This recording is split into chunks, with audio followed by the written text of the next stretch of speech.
what are you most proud of in your career as a... Getting into psychodrama, moving in a direction as a teacher, and initially a teacher, and finding psychodrama. And what I'm most proud about it, the way that I've been able to transfer all of the psychodramatic techniques, ideas, into sociodrama. This old hippie has been marching for a long time on social issues. You name it, I marched on social issues. And when I found out about sociodrama, it just opened my heart. How long have you been in the march for social issues? Well, I didn't know. I mean, I went automatically, spontaneously when it started to happen. The marches, you know, in New York for freedom.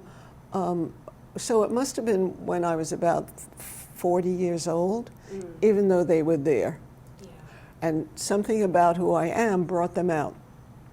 And tell me why you transitioned from psychodrama to being a sociodramatic. The transformation came into how I was seeing the universe.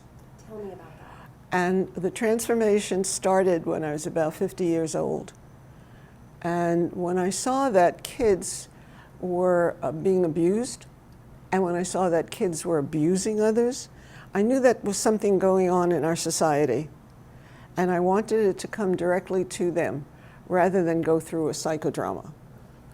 First of all, they would never reveal who they were in terms of emotional issues. What's different about sociodrama from psychodrama? What makes it unique? Yeah, sociodrama is healing the society. Psychodrama is healing the individual in relation to the issues that they personally carry. I would always stop when the sociodrama was looking as though it was walking in the direction of psychodrama. That was not for them. They didn't want it. When I introduced that idea, and they said, I'm not talking about my mama. I'm not talking about stealing. I said, you got it.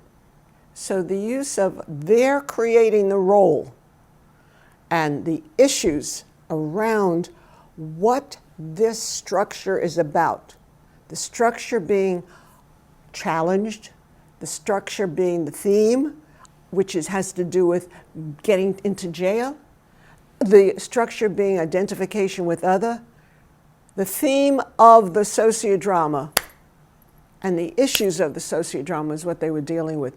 Not playing themselves, playing roles. Anything from animals to minerals to vegetables to personalities that were not their own, imitation. And the part that they were playing a role brought them into a place of a lot of spontaneity and creativity, and they loved it. You mean I can play a fig? Of course. And so the theory and practice of sociodrama is what led me into it as a social butterfly, a social walker, and it's always been that way. And I am now in the field where I have created new and different ways that a director directs a sociodrama. It just opened my heart to what I thought was part of my life. What would you say are 2 or 3 of those most important ways that you've created uniquely? The fact that I brought together seniors and adults, seniors and kids together, and they were willing to do something called role-playing. And when I worked with them and taught them about sociodrama, this is kids and seniors in the same room, and dealing with a theme that had to do with challenges or prejudices for both of them, playing another role, never themselves.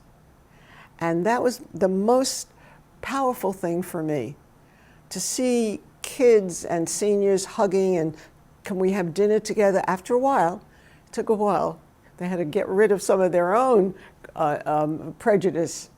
And we went out into the community. We went to senior centers where, and kids had to be there. We went to school systems and seniors had to be there. And I would ask the teacher, what kind of issues do you want this group And it would range from how they don't look at their grandma, how they don't want to talk to their grandma, and how the prejudice that the seniors have is, what kind of music are they listening to? What is this crap? And I knew that something was burning and burning inside of me. I worked with first-time youth offenders. I worked with, I brought sociodrama into the hospitals because they did not want to do psychodrama. They wanted to deal with an issue that, of course, was closely related to feeling different. And so it could be anything from a box of candy to walking on their heads. So they created roles. They create the roles, or I give them the roles. So I'm just saying there are a variety of ways to do it. But my entree into it had to do with what I was feeling in sociodrama as a psychodramatist. What were you feeling?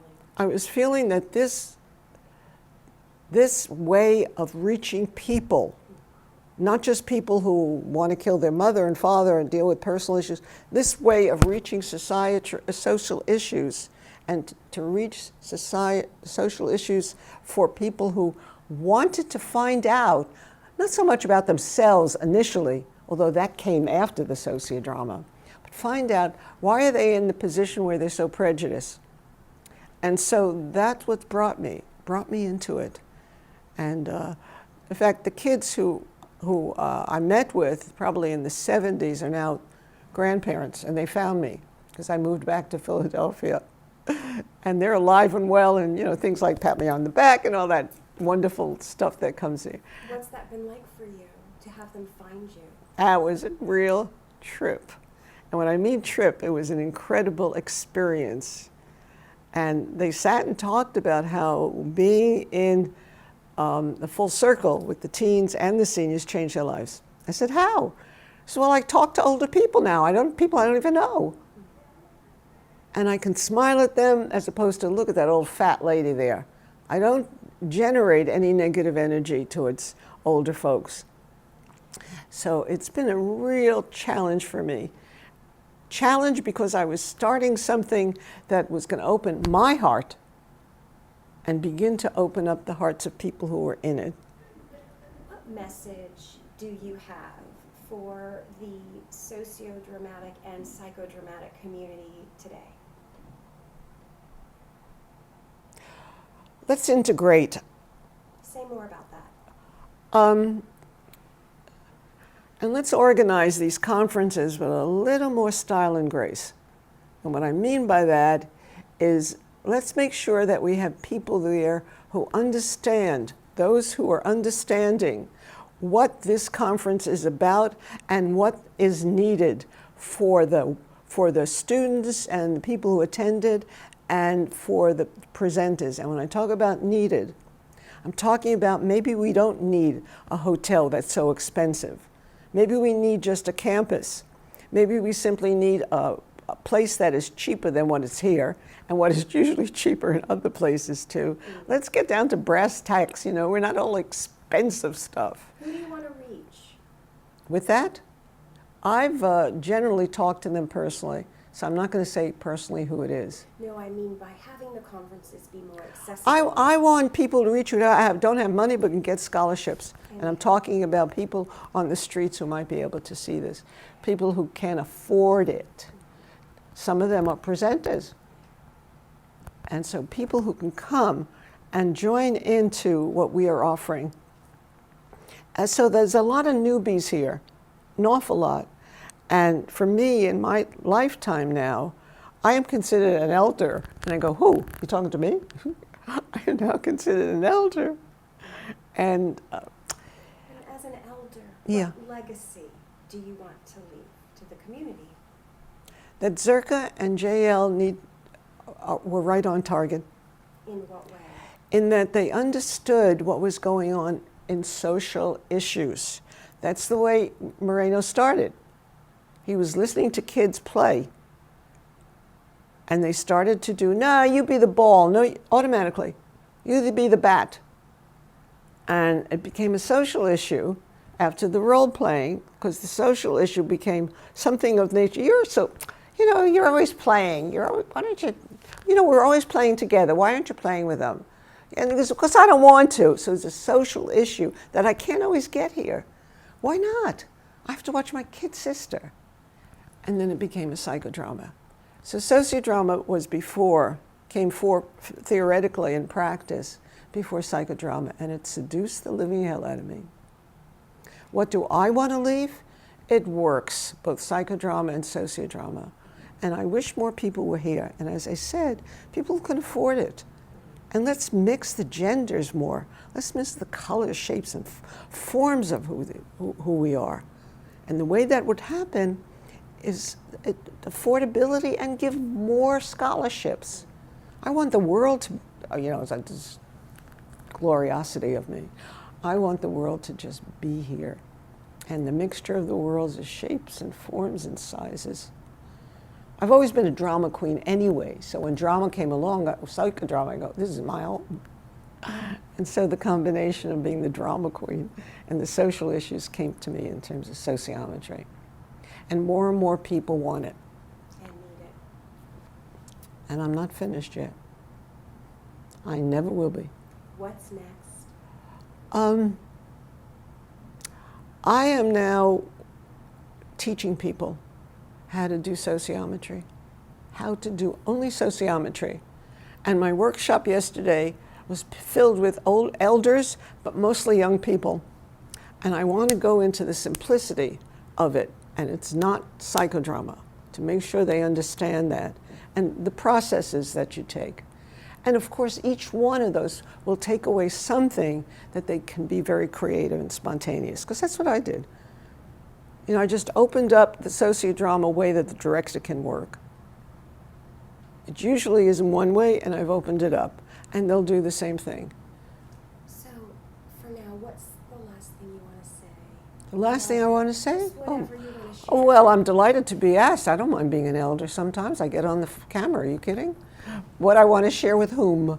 The audience who's going to see this? I don't know who's going to see it. But the bottom line is get out there and help. Even if you see someone on the street who could use a buck, throw the buck and walk away. If you see an elder that needs help, help them. If you see someone on the street who is punching someone else, you could look at them. You don't have to say anything, but look in their eyes. You're not going to therapize them because they come in from a place where it's okay to do that. So again, it's societal issues.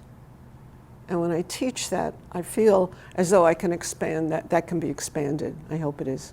To change the world. And the world, I'm not sure yet. But if it does, hopefully it will be able to be handed down.